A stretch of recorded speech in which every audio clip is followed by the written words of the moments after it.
So let's make a May basket. Just a little traditional basket that people used to give as a gift. So first thing I did, find the center of my reed. Got to put your base in the center. So I fold it. You could mark it if you had a ruler, but my kids always stole my ruler, so I found it. If I just gently bent it and put one here and here and one here, and you've done your first weave, over, under, over. And then I'm looking for places to go under. I'm going to slip this in here and one here. And I saved this one. It's a little harder to move my arm, so I saved that for last. This is going to be small, and small is not easier. Never easier, it's always harder. So if I left the piece as my base like this would be the shape of my basket. So if your holes are square, your basket will be square. Unless you add extra pieces to the side. But there, that's a pretty good looking, and you want your base, this being the base, to be in the center of your pieces. If you've got one over here, your sides can't be any taller than that. So those little details are important. And I just keep fussing. Now I have a sort of a stiff 3/4 inch. You could use 7/8 if you wanted. Makes a big basket out of small pieces, and I'm upsetting the spokes, and I want a nice crisp bend because my first weaver is going to follow this, and if they are willy-nilly, your basket's going to be willy-nilly, and you're going to fight it the whole way. Well, it's going to fight you. So let's do bend, crisp. You'll never break them unless it's upside down, and then you need to flip it over anyway. I have my reed. It is wet. It is the most flexible piece I can find because the first row is going to give me fits anyway. I want to start. I'm going to start here. Well, I wish I'd started. I really want to put it under 2 because these aren't very long sides. If you pick it up, do it gently, and you pin your first side, pull it in, get it right along this row, this edge. That's why we bent those. And I usually tell people move your basket, not your body. But this is so small, if you move it, it's gonna go kafooey. Okay, so we come around. This is called stop weaving. We're gonna come around. We're gonna overlap where we just were. A couple of pieces. We are going to pin this back here so that we can take our scissors. I don't have my favorite ones. All right, I use my least favorite ones. And snip. I shouldn't say least favorite. Fiskars make the best scissors. All of these, the rough side is up. Hairy is up. And if you want to know what hairy looks like, let me just show you. See this? You get hairy. Over here, you have nice and smooth. So hairy is up. And until you weave your basket, it's in. So as you're weaving, make sure hairy is inside the basket. Pin this one. This is how we get our second row on here. Hold tight. This is standing up. The first row stood up half of your pieces, every other piece, and the second row stands up the other half. The third row pushes it all down and keeps it in place.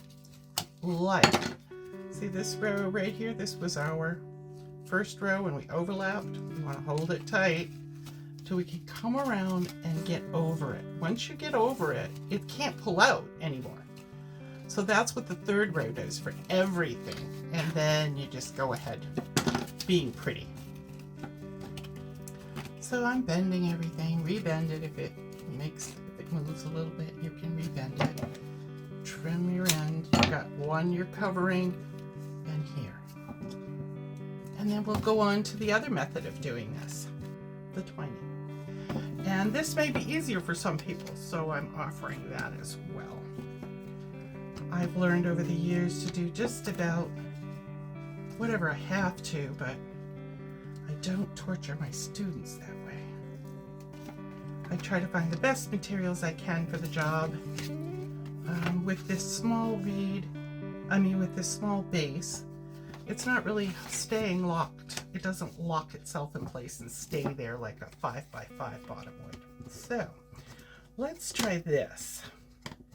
think we may be doing this in class, so for the people who know what they're doing, they may want to do it that way. It doesn't really matter. It's just for ease and confidence, and first timers may rather use this randing method. My assistant always uses this, and I never did until she convinced me that it has its purposes. And again, you always upset your spokes, always, in a firm, crisp bend. Don't make a little loop, that won't do it. This finger here, bend it. Get it well. There you go. Okay, I have a piece of material I have soaked up. I don't know if it's long enough. Got pretty cheap here. Let's get a longer piece. I'm going to start this one in a center, I guess. I took a piece of number 2 round reed that is wet, folded it in half, slide it here, and I have one on top and one underneath. So I'm going to take my top one, go under. I'm going to take the bottom one, the top one, and go under. Now this one will be on top. We're going to gently move this, gently, and top one, under. Top one, under. We go around a corner. You have to bring this one on top, the one we just brought under. If you're going down alongside, it would automatically be under, but here we go. Just do this very gently. And the top goes under. And again under. And under. And what this is doing, whoops, I gotta push these out. See, this one's wiggled. And this is my line here has moved. This is just holding the whole thing in place so you can start it a little easier. It's the only difference between this one and the last one. So we're gonna go around and come back around to where we started. Top one always goes under. And I'm going to just leave these for a minute. We'll trim them up afterwards. Now I'm going back to the piece of reed I started the other one with, and now see here, I can pick this thing up. It's not quite as frustrating. And I want to start here and go under, just like we did before. Nothing changes, except that this is holding your basket together. It's called twining, not something I do often, but it works. It has its place, especially on small baskets.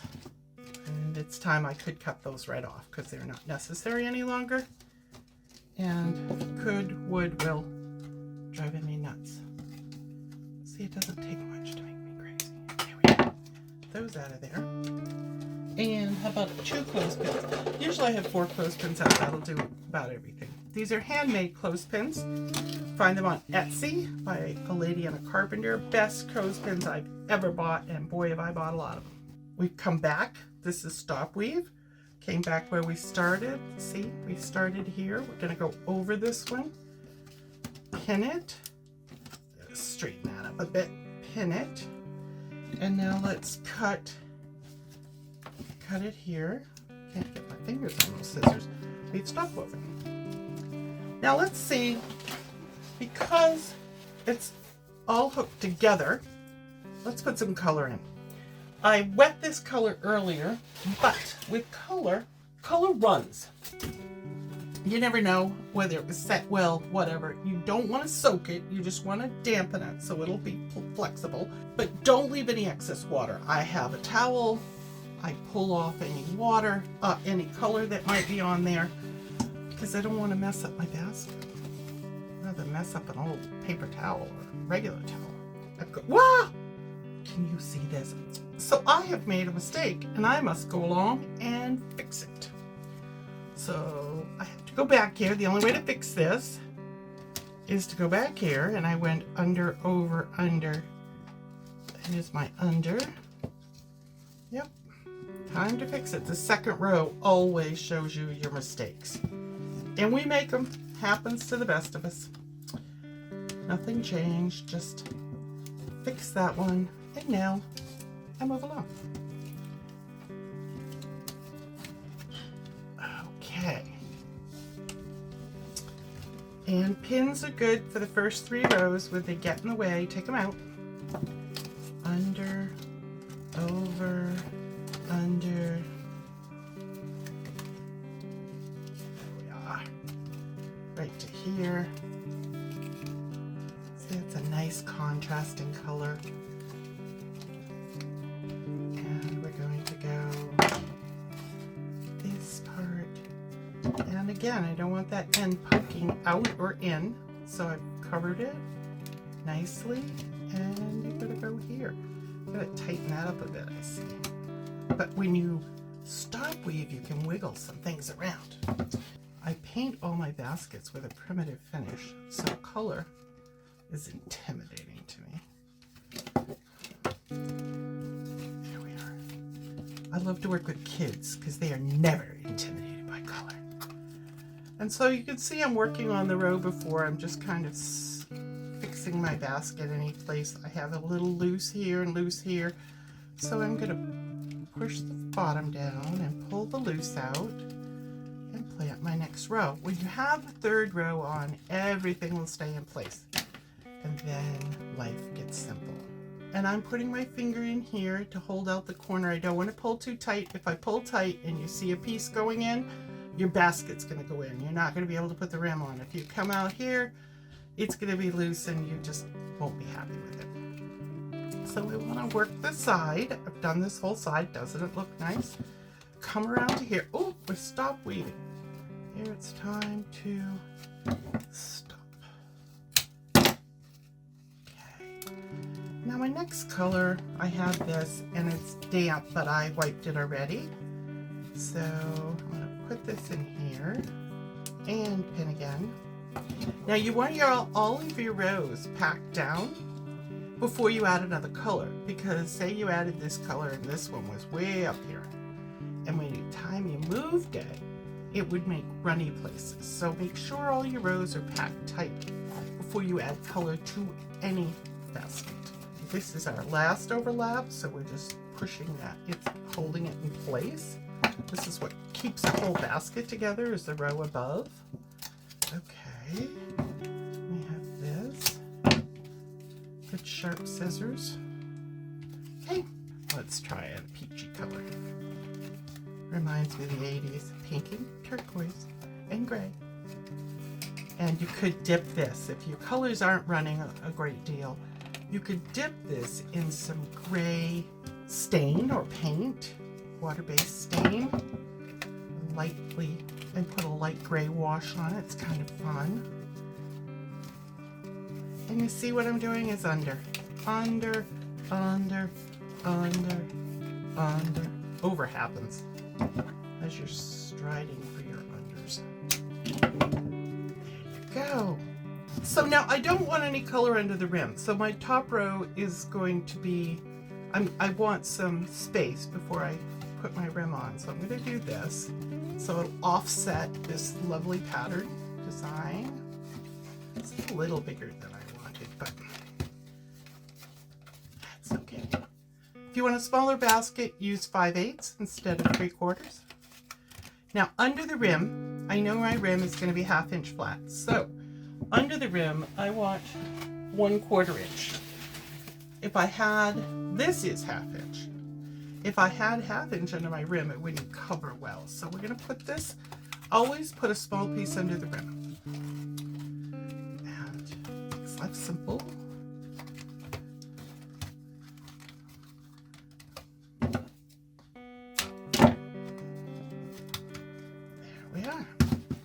Now, it sits well, it doesn't rock or tilt or do weird things. Nice looking. Pull up. I like to pull my centers up. It makes the 4 corners. It sits better on 4 corners. And we're going inside and do what we always do. You bend this, poke it in here, and up. I have to push this because there's no space there. Let me show you this again. Bend it over. After you've got it packed well, we can put a tool in here. We can lift these with the tool. See that? And get this right here. Bend this. You also can cut them off. You don't need to have all this. I mean, really. But always get your bend in first. Don't just try to poke it in there because it'll bend where it wants and you won't be happy. So So pull tight, pull more in the center, leave your corners down for feet.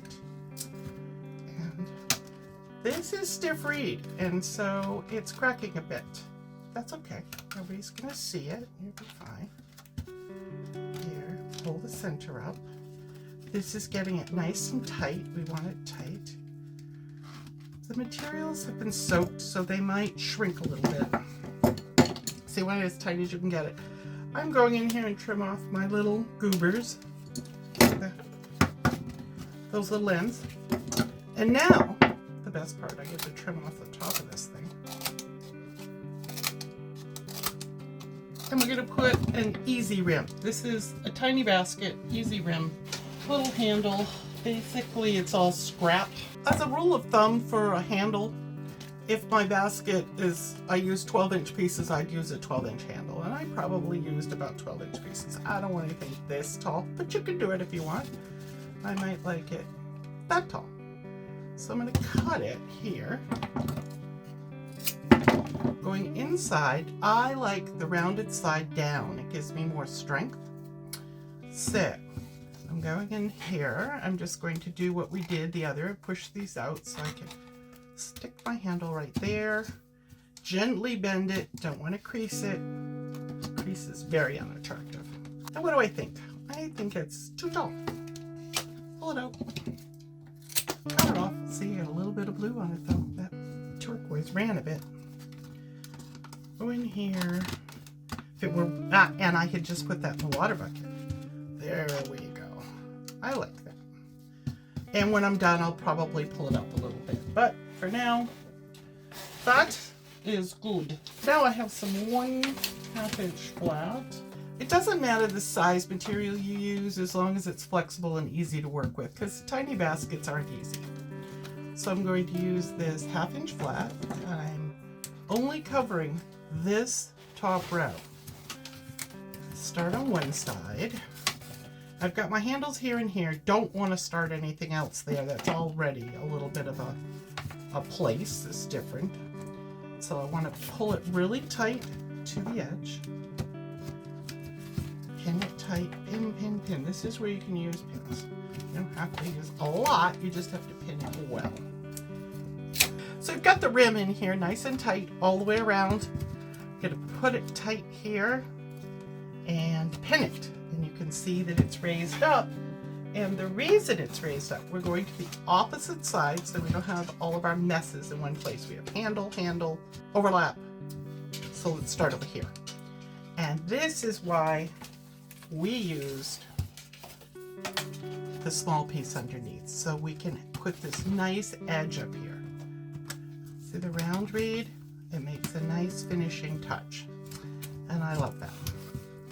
Pin at the corners. I didn't soak my rim, which I should have. So a few more pins maybe in order. I usually soak everything, but okay. Here we are. We're back where we started. Now you can't overlap the round reed because there's just not enough room in there. So we cut those to match, and we still overlap the outside.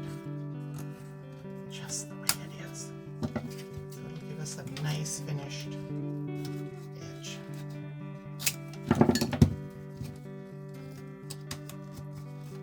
Okay, lacing or lashing the rim on is the last part.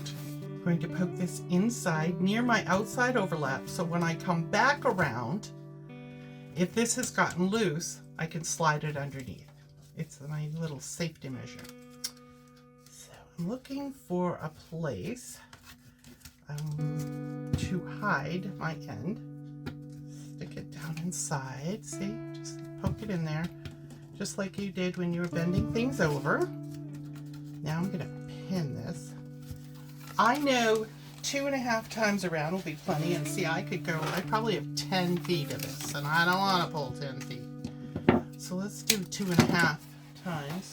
Okay, now this is a bent tool. This is a bigger bent tool. I like both size bent tools, but I use it to open this space right here. Now I have, the good side is up. Most of you know it. You've taken my classes before, but for people who haven't, Harry's up. and then it ends up inside. So put it through each opening, pull tight, pull very tight. Pull.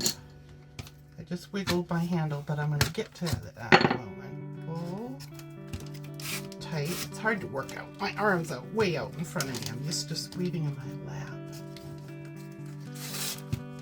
Pull your arms in. It's a little easy enough. Really pull this. So I want to go in front of my handle, and we're going to do an X. Front. This keeps the handle from wiggling. That and a little bit of glue. Right back in there. Pull tight. Pull tight, tight, tight. Go under it. Pull tight. And I park my end here just so I don't lose which side is up. See that? That's a nice, smart edge. I'm going to take a minute and finish this. So I went ahead and did this in my lap, so I didn't have to reach halfway across the table. There we go. Make an opening. Straighten things out. Okay, last one. Pull it through. See, we have it nice and snug all the way around. Now I'm going to take my tool, or anything you've got, screwdriver, make a little opening here, put it here, and pull. Now, I don't like this, so I'm going to trim that off. I don't like this, so I'm going to trim that off. I have this. Don't know about, maybe my handle will be a little higher. See? Make adjustments as you go. Isn't that's better. Like that better. I would put a teeny dab of glue here and here so things don't pull out. Just me. Don't get a lot of glue on because it won't stain or paint, but just, I mean, the smallest amount. Just so it locks it in place. Okay, so there you have our first basket.